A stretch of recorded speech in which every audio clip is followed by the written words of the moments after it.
This happened last year. I was 22 at the time, completely burnt out from work, and I was going through one of those stretches where everything in life felt like it was happening to someone else. I will not get into specifics, but let us just say I had a colorful past, and by that point I was actively trying to put some distance between myself and certain chapters of my life. What I needed more than anything was to disappear for a few days. We have all been there. I must have been venting out loud because one day at work, I found myself having a conversation with a coworker about this tiny island off the coast of Maine. The way he described it, the place sounded almost aggressively boring. No nightlife, barely any tourists after dark, and most people just took the ferry out for the day and left before sunset. He said if you stayed overnight, it was like having the whole island to yourself, which was exactly what I was looking for. I found a vacation rental listing for a standalone cottage right on the shoreline.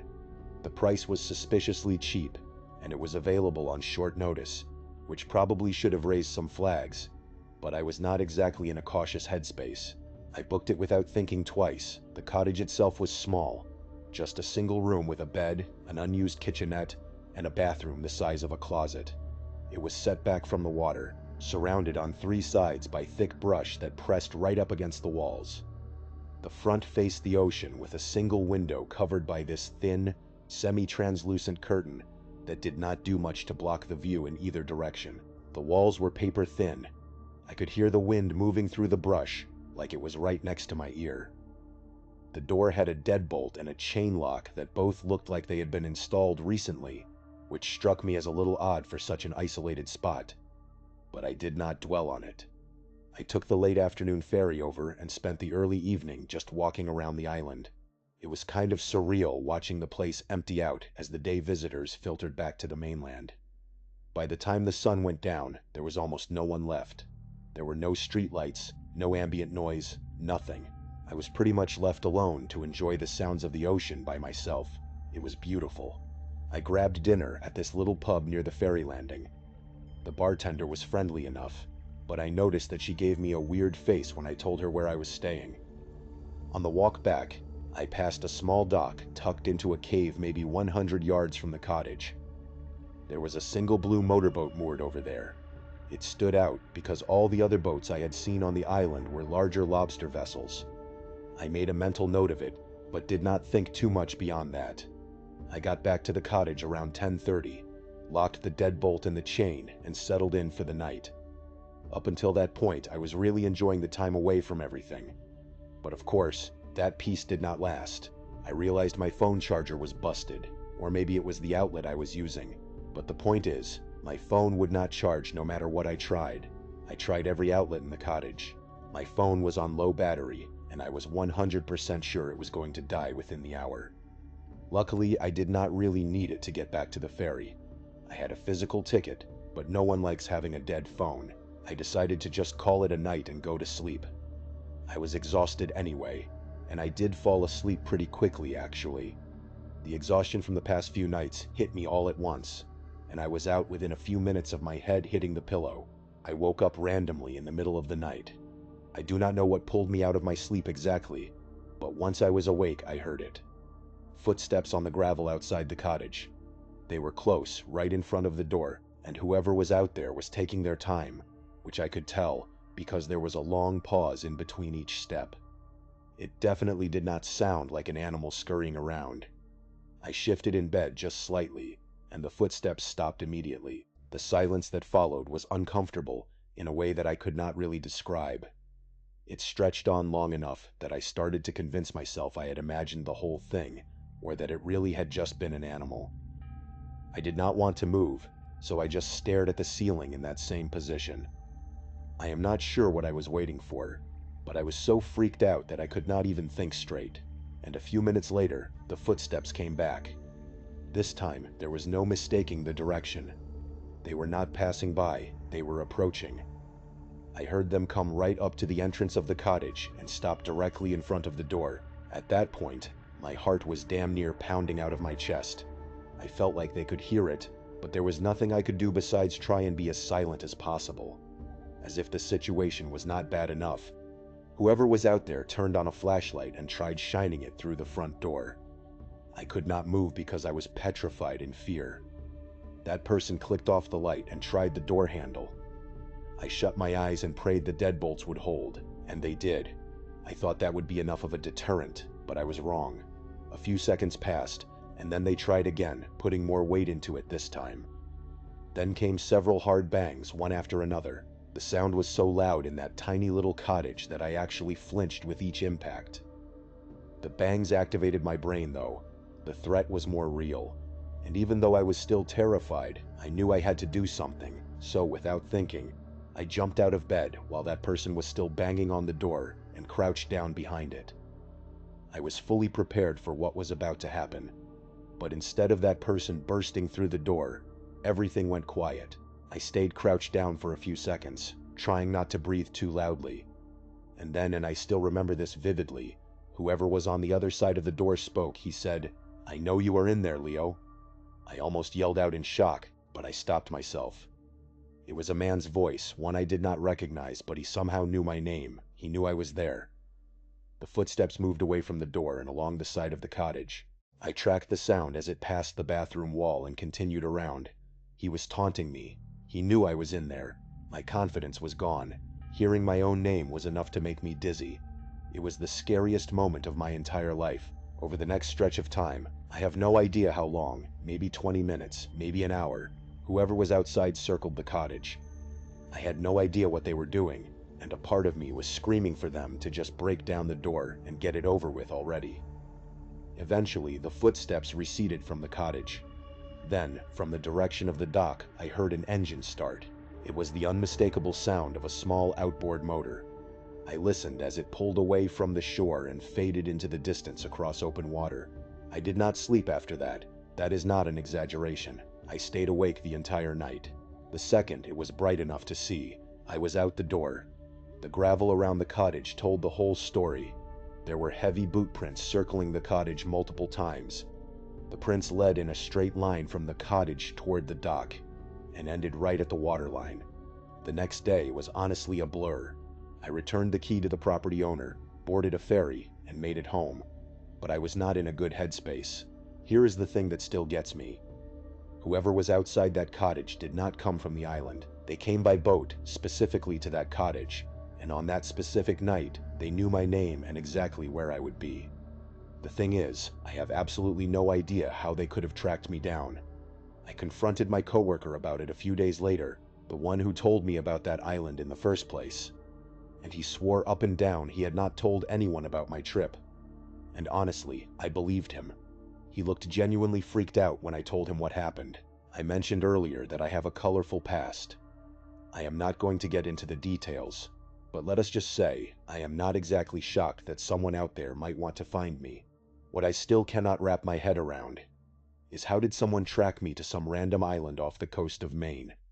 How did they know which rental I booked and on which night? How long had they been watching me before any of this? I do not have any answers to any of those questions. And the worst part is, I still work the same job and live in the same place. Nothing has changed since then. But I have no reason to believe things are over. Now, if you think that story is unsettling, let us shift our focus to a completely different part of the world. This next account happened many, many years ago. I am a structural engineer, and at the time, I was finishing up my graduate thesis on concrete degradation in marine environments. It was very boring, but it is what got me invited to Japan. This is all relevant, by the way. I was in Nagasaki for an academic conference. There was this professor I had been corresponding with who had done extensive research on post-industrial decay. His name was Dr. Yamamoto, and he pulled some strings and arranged something I never thought I would get access to, which was a research permit for Hashima Island. If you do not know Hashima, you have probably seen pictures of it without realizing. It is this tiny island off the coast of Nagasaki that looks like a battleship completely covered in crumbling concrete apartment blocks. It used to be a coal mining operation, one of the most densely populated places on Earth at its peak. They abandoned it in the 70s when the coal ran out, and it has been rotting ever since. It is a UNESCO World Heritage Site now.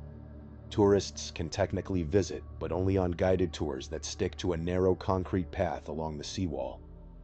Civilians are expressly forbidden from entering the actual buildings due to structural integrity concerns, but I was not subject to the same restrictions, of course, which was thrilling and a little scary.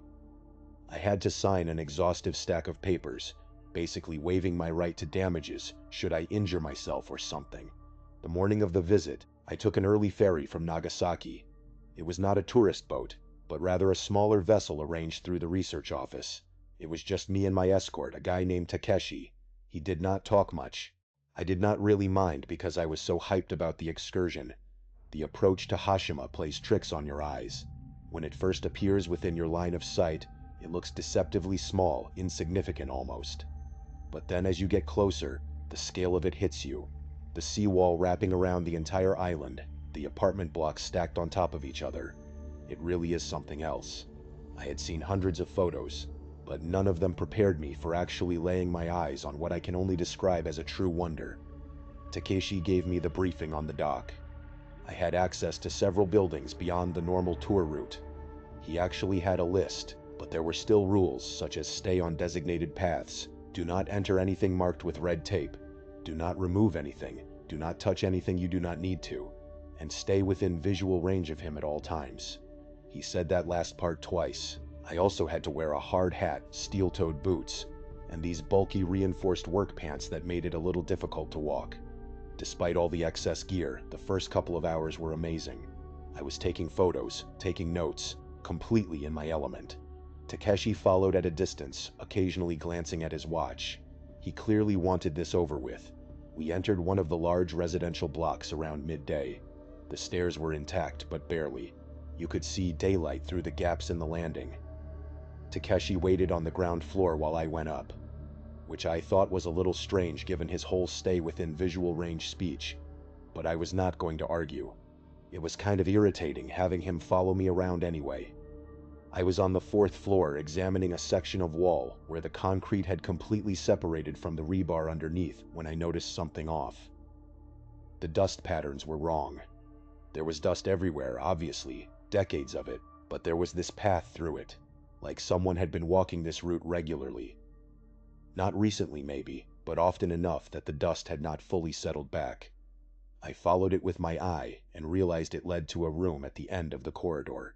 I should have gone back down to tell Takeshi, which would have been the smart thing, but I was curious and wanted to check things out for myself. He probably would have just ushered me back downstairs anyway, depriving me of ever getting an answer. So, I carefully walked over to the room and pushed the door open. I immediately noticed two things, both of which were incredibly unsettling. Firstly, there was this weird smell emanating from the room that I did not recognize. It did not really smell like anything natural, but I could not recognize it as any kind of human smell either. I know that makes no sense, but that specific smell was genuinely something I have never encountered before. The second thing was even more confusing. The wall I touched was hot, or at least noticeably warmer than any of the other surfaces I had felt on the island. I stood there for maybe 30 seconds trying to process it. You might be thinking the warmth was probably due to sun exposure. And yeah, that makes perfect sense. That is what I was thinking too, even though there were not any gaps in the ceiling. And I figured the smell could have been animals, even though I was not aware that any animals even lived on Hashima. I went back down and mentioned it to Takeshi. His reaction was immediate and strange. He did not ask me any clarifying questions or even seem that concerned. He just told me that what I saw was impossible and that no humans or animals lived on the island. He did not even ask me to take him to that room. When I insisted that he follow me so I could show him the smell for himself, he flatly refused. His reaction was really disturbing, to be quite honest. We continued the tour, and I started being much more observant every time he allowed me to enter a building. I kept noticing weird things. Nothing fully revealing like clothes or anything like that, but weird markings and signs that something had been there. I say something because I did not know whether I was seeing signs of a person or signs of an animal, which was the most confusing part. At one point, I mentioned more of these sightings to Takeshi, and this time he did not even respond. Instead, he just pulled out his radio and spoke rapid Japanese into it. I had no idea what he was saying or who he was even talking to, but it was the first time he had used the radio since we got off the boat. When I asked him what he said, he told me he was checking the schedule. I obviously did not believe him, but what was I supposed to do? Demand that he tell me what he said? I just ignored him, but I was significantly more unsettled after that. It was almost like he knew what was going on and just did not want to tell me. We reached a taller residential block near the center of the island.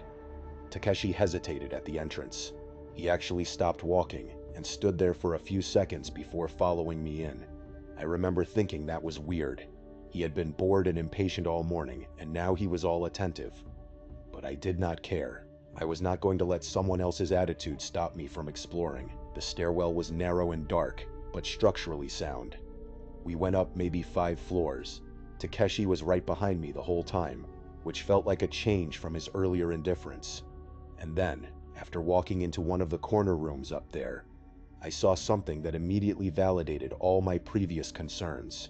Against one of the walls was a pile of blankets and a few empty bottles of water. There was no mistake about it this time. I was looking at definitive evidence of human habitation.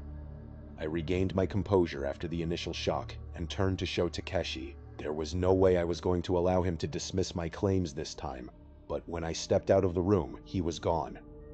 I do not know why, but seeing those items in that room did not terrify me until I realized I was alone up there. It was like Takeshi having disappeared unlocked my brain, and only then was I able to process how scary the situation truly was.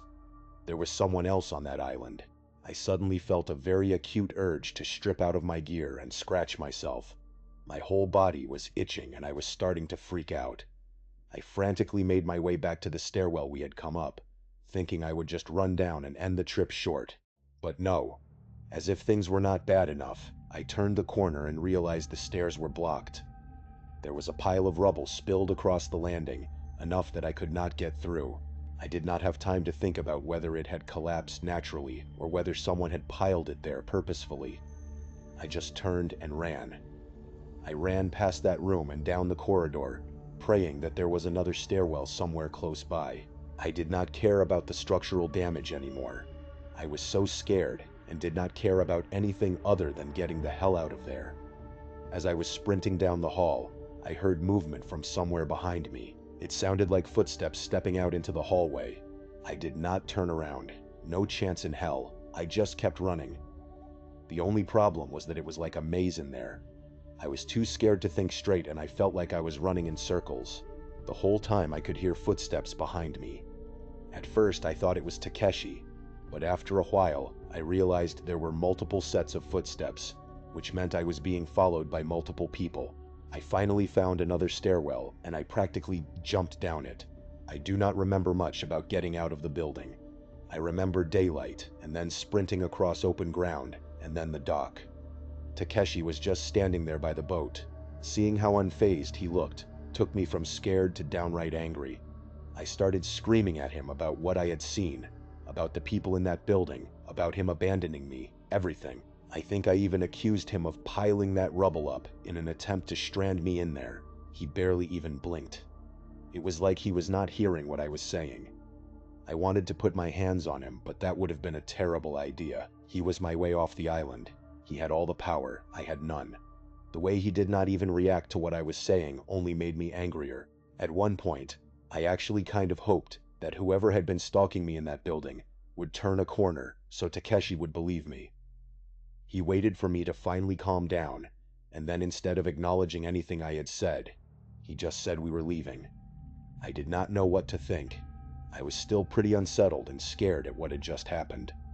But I was also horrified that this guy was refusing to acknowledge any of it. It genuinely made me think that he knew something about what had happened, or worse, maybe he had caused it himself. Maybe he had been the one to pile that rubble. But the worst part was that I had to sit through an entire ferry ride back to the mainland with him. I was genuinely worried for my safety, but we made it back and that was that. As soon as I got somewhere safe, the first thing I wanted to do was report my sightings, that there were people on Hashima. That was extremely concerning. So I contacted the only person I could think to contact. The only person who had any connection to both me and the island, Dr. Yamamoto. But I could not get a hold of him. Fast forward 2 weeks, I was back in the United States at that point, and I still could not get a hold of him. It was like he had disappeared. I tried my best to report what I had seen to the relevant authorities, but I do not think anything came of it. I do not think anyone believed me. It has been years and years and years since this all happened. But this is a story I will tell anyone who will listen. Strangely, the thing that gets to me the most is not what happened on the island, but what happened after. The fact that I could not get in contact with Dr. Yamamoto, despite him going to great lengths to arrange my visit to the island.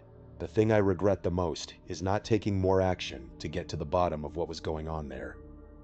If I had spoken Japanese, or if I did not have to return to the United States so quickly, I might have been able to do something. This is something I am going to think about forever. And finally, let us tell one last story that takes us to another abandoned island, this one much closer to home for those living in America. This happened a long time ago, more than 10 years. It was during my very last semester of college. I was majoring in history, and I was deep into my senior thesis, which focused on abandoned institutional spaces. I was researching places like defunct hospitals, asylums, and rehab centers, especially ones that still existed in or around major cities. One of the specific cases I was writing about was North Brother Island. It was this overgrown island right in the East River, technically part of New York City, but it had been completely abandoned for decades. As far as I know, it is still exactly the same today, but I have not been in New York City in forever, so I really would not know. Here is a very abbreviated history of the place. It used to house a quarantine hospital, then a rehab center, and then at some point in the distant past, it became completely off limits to the public. Unless something has changed, you still need a special permit to even set foot there. In fact, it is probably even more heavily guarded, considering how seriously the city takes security and trespassing these days.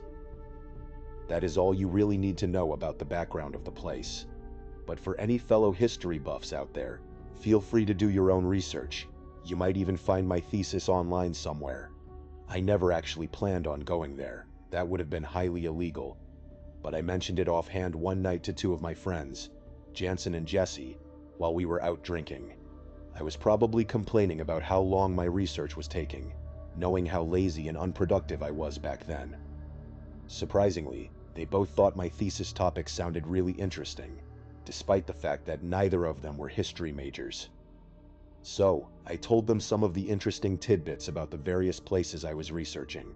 The moment they realized one of the places was quite literally tucked away in the very city we were sitting in, they were absolutely hooked.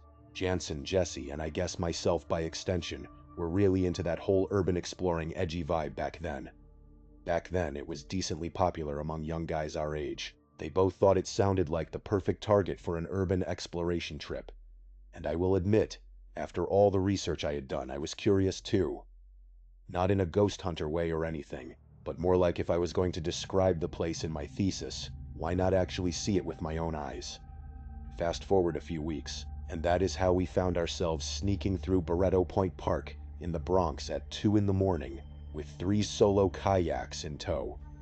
It was one of the few spots along the shoreline where you could launch without attracting too much attention, and it was only about a half-mile paddle to the island. We had a bunch of supplies, probably more than we needed, but we figured we would play it safe. The plan was to leave around 2:30, explore the island for a few hours while it was still dark, and be back before sunrise. It felt stupid and thrilling at the same time, the best kind of fun. Getting our kayaks into the water was surprisingly seamless. I guess I had not anticipated how deserted the park was going to be at that time of night. But as soon as we started paddling toward the island, the reality of what we were doing began setting in. There was not anything stopping us anymore.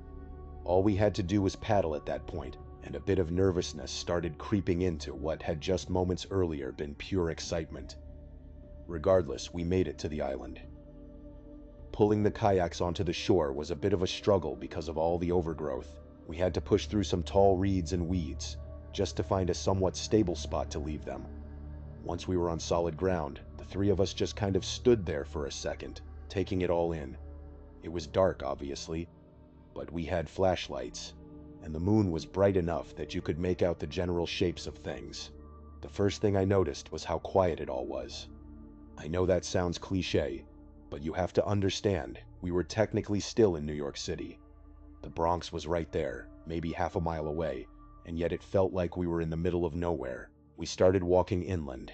It did not take long for Jansen and Jesse to realize just how big the island actually was. I had told them beforehand that it was not some tiny little rock. I think I even showed them a map at some point, but they clearly had not internalized it. As we made our way deeper, we started passing building after building. Most of them were partially collapsed or so overgrown that you could barely tell they were buildings at all.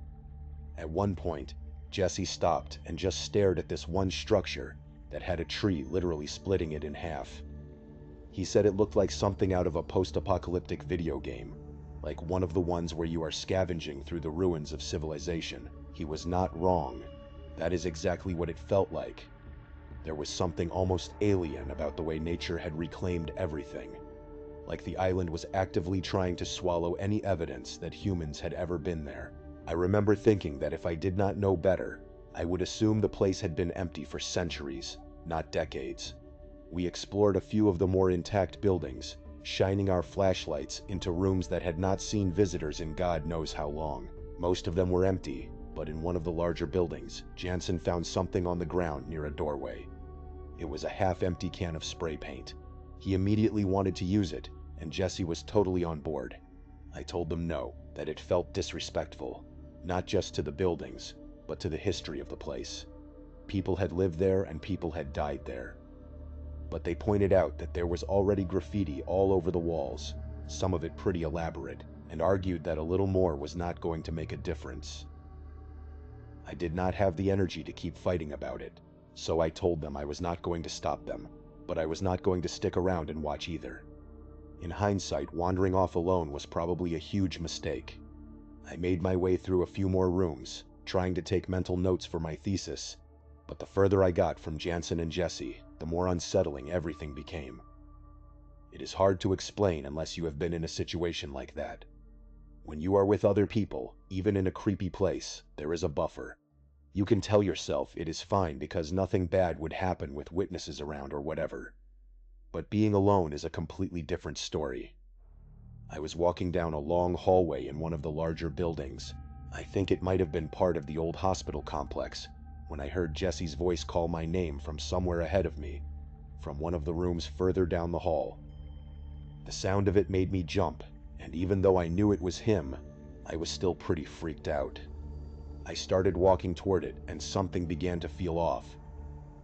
For Jesse to be ahead of me, he would have had to take a completely different route through the building. That was not impossible. There were multiple hallways and stairways, but it would have meant he left Jansen almost immediately after I did, and then speed walked or even ran just to loop around and end up in front of me. That did not make any sense. Why would he do that? There were too many rooms branching off from the hallway, and I could not tell exactly which one the voice had come from. So, I called out to him, asking where he was. I got a response almost immediately from a room just a few doors down on my left. It was definitely Jansen's voice this time, and all he said was, "In here." I walked toward the doorway. It was dark, darker than the hallway, which was already pretty dark, and I could not see anything inside. I figured Jesse and Jansen were probably just messing with me, trying to scare me for wandering off, which is exactly the kind of thing Jansen would think was hilarious. I stepped into the room without really thinking about it, and swept my flashlight beam around. It landed on a figure standing in the far corner of the room, facing the wall. For a split second, my brain tried to convince me it was one of my friends, but it was not. It could not be. Whoever this was, they were really tall, easily 6.5 feet, maybe even more. Neither Jansen nor Jesse were anywhere close to that height. I cannot express how scary seeing that figure was. I screamed. I could not help myself. I ran out of that room as fast as my legs could carry me.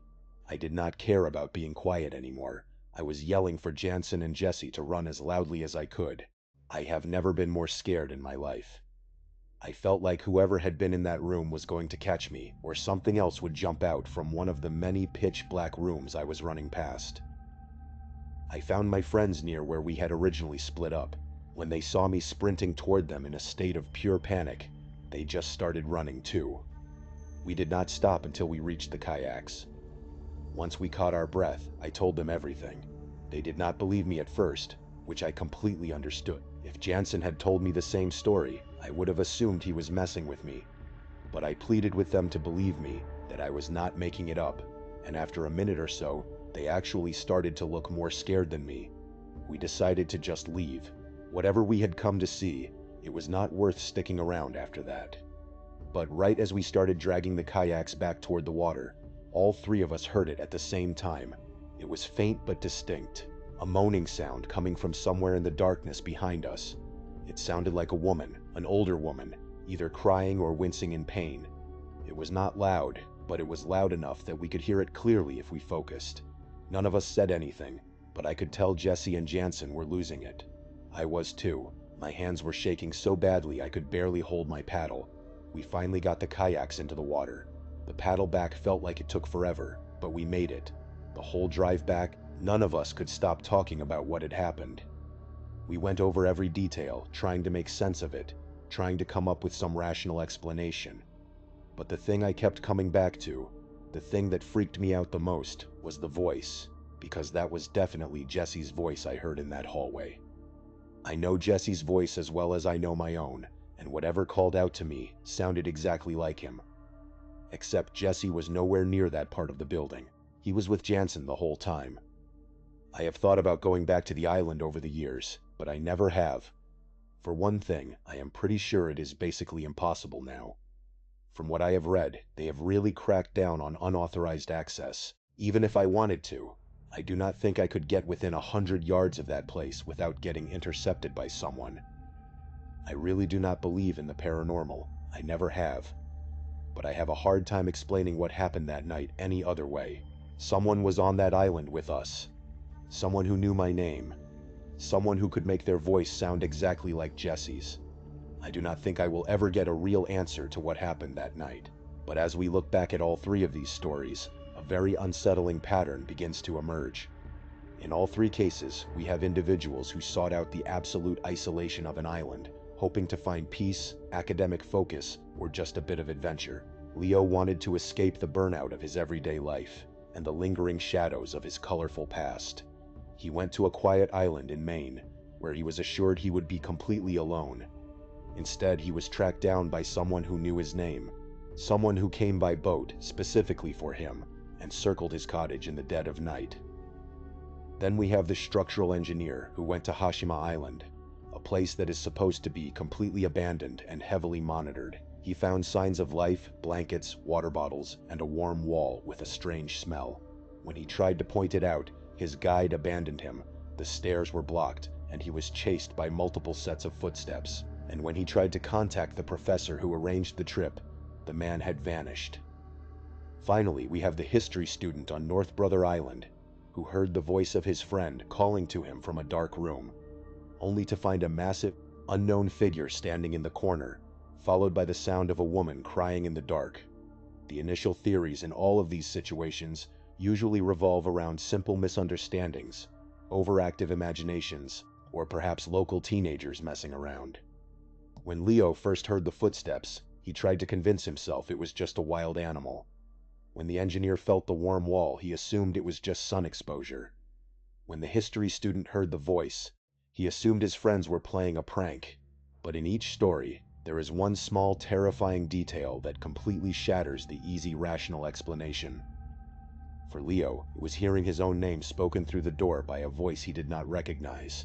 For the engineer, it was finding a fresh pile of rubble blocking his exit and hearing multiple people pursuing him through the concrete maze. For the history student, it was the realization that the voice calling his name sounded exactly like his friend, even though his friend was on the other side of the building the entire time. These details suggest something much more organized and sinister. They show that these islands, which we assume are empty and isolated, are often occupied by people who do not want to be found, or worse, people who are actively watching those who visit. In Leo's case, it is highly likely that someone from his past managed to track his movements, perhaps following him from the mainland, or tracking his digital footprint before his phone died. They chose the absolute isolation of the main island to confront him, knowing he would have no way to call for help. For the engineer on Hashima, the bizarre behavior of Takeshi and the disappearance of Dr. Yamamoto suggest a high-level cover-up. It is possible that the island is being used for illicit activities, and the authorities or those in charge of the island are fully aware of the inhabitants. The rubble was likely placed to slow him down, and his guide's rapid radio conversation was a warning to the squatters to hide. As for North Brother Island, the presence of a tall figure and the mimicry of a friend's voice remains one of the most chilling aspects. While some might point to the paranormal, others suggest a more grounded, though equally terrifying explanation. It is possible that individuals living illegally on the island have learned to use the acoustic properties of the decaying concrete corridors to manipulate and disorient intruders. By listening to the searchers call out to one another, they can repeat the names and tones to lure a solitary explorer into a dark room. The wailing of the woman could have been a signal or a distraction used to drive the group back to their boats. The legal consequences of these events are unfortunately non-existent. Leo returned home, but with no physical evidence other than boot prints on gravel, there was very little the police could do. He still lives with the constant anxiety that the man who called his name will return. The engineer returned to the United States, his reports ignored by Japanese authorities, who insist that Hashima is completely empty. The mystery of Dr. Yamamoto's disappearance remains unsolved, and the history student never went back to North Brother Island, leaving the identity of the tall figure and the source of the mimicry forever lost to the decaying ruins.